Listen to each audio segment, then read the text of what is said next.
Welcome to Anchors My Way, a podcast brought to you by Into Cruising. I'm your host, Shakira, and I'm here to take you on an exciting journey through the world of cruising. Whether you're an experienced cruiser or just planning your first trip, I've got something for you. Thank you for joining me today, and let's get started. Well, hello, Into Cruisers. Welcome to another episode of Anchors My Way. Today, I want to talk to you about a very special process, embarkation process. In order for your cruise to run smoothly, there are certain things that you must avoid on embarkation day. So I'll start by first asking you to pay attention because this is really important information if you're a first-time cruiser. Packing for a cruise, it's unlike packing for a land vacation. Rather than being able to drive to the nearest drugstore or having something delivered, you're subject to the fact that the inventory on the ship is what you have, which is often pretty limited. So if you have special needs, I would suggest that you consider all your options. Though you have to be more intentional when you pack. There are some items that you will be able to take to a hotel or a resort that are prohibited to the cruising industry. So you would have to look per line on their prohibited items list on their website. If you try to sneak something on board inside your carry-on or your luggage that is not allowed, this can delay the process because they can see it through the scanners and they can actually confiscate it. Likewise, those who try to smuggle prohibited items in their checked bags may find that it takes a lot longer to get your bags because they'll have to go through a lengthy process revision. Scheduling your flight on the same day. It's one of the things that I always tell all my fellow cruisers or all my friends that have always asked me. I don't have to do that. I cruise from a port that's 15 minutes away. But scheduling your flight on the same day as the ship's departures is a risky business. Do not do that. One delay or one cancellation could result in missing the ship, and they won't wait for you. Plus, flying in the same night before means you'll have a more relaxed embarkation day rather than stressing over flight times, waking up, having to go straight up to the terminal. I believe it's important that you take your time. You can sleep soundly knowing that you're minutes away from the cruise ship. This is really, really important to be able to enjoy your cruise. When you get to the terminal, you will be greeted by a porter who will assist with your larger pieces, like your luggage that you need to check in, the same way we do at airports. Rather than you hauling them on board, they will be delivered to the outside of your stateroom later on that day, meaning that it could be hours before you see those bags again. Please note that you don't have access while these bags are in the storage process. So whatever it is that you have that's important, you will not be able to have with you. So you want to make sure that you pack your important items like documents, valuables in your small carry-on or bag.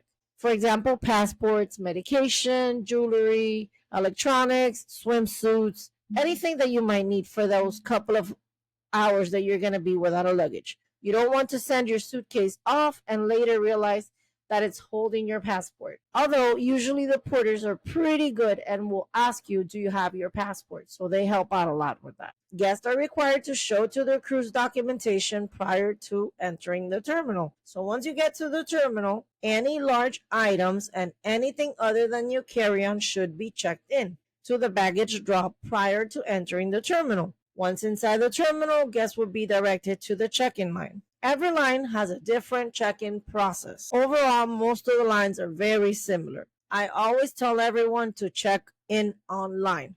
The reason why it's because it speeds up the process. It helps with them having your information and they'll know that you're coming. So it's actually a helpful thing that you do it on your phone or on your website, whichever one's more convenient for you. It is extremely important that the day of your cruise, you go with enough time, and I'll tell you why. Most cities where ports are located are overcrowded, and cosmopolitan cities as they are, there will be traffic. So you do not want to be late to your cruise. You want to potentially get there within enough time to enjoy your cruise. If you're traveling on regular dates, there might be regular traffic, but if you're traveling on holidays, traffic could be even worse. You have to go with enough time, so if your arrival time is 1 o'clock, don't try to leave your hotel by 12:30. You might encounter different scenarios. So please consider time between your hotel and your port. If you're local like me, it usually takes 15 minutes to get from my house to the port of Miami. Yes, I live 15 minutes away, but sometimes it could take me up to an hour. It really depends on traffic. It depends on weather. It depends on a lot of variables. Just from experience, I once had an unexpected thing happen and I almost missed my cruise. That will be another episode, and I will tell you all about it.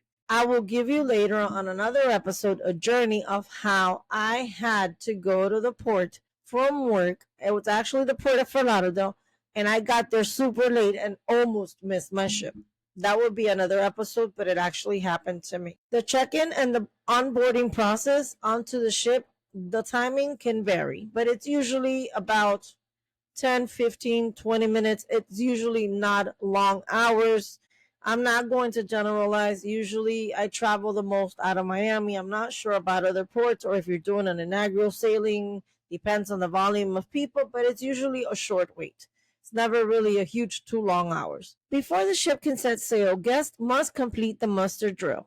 Ship will not leave without everyone doing it, which is meant to ensure that all passengers are aware of the emergency protocols, such as their assembly station in case anything goes wrong. But usually on today's technology, we have converted most of the cruise lines to virtual muster process, which allows guests to watch certain videos and visit their assigned station on time rather than having everyone on board visit it at once. Some lines even let you do the process on your phone on the app before boarding.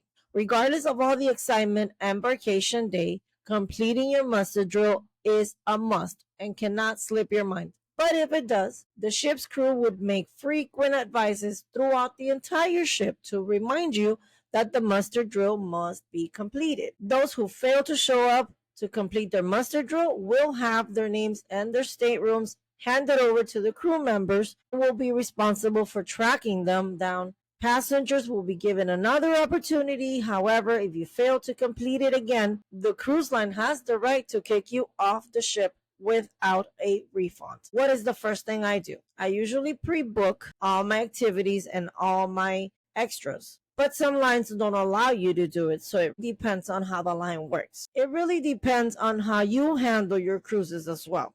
Some people like to pre-book everything. Some people like to do it all when they get on board. Now, what are the benefits of pre-booking? Once you get on board, you don't have to do anything but go to your muster station and you can go on and enjoy your cruise.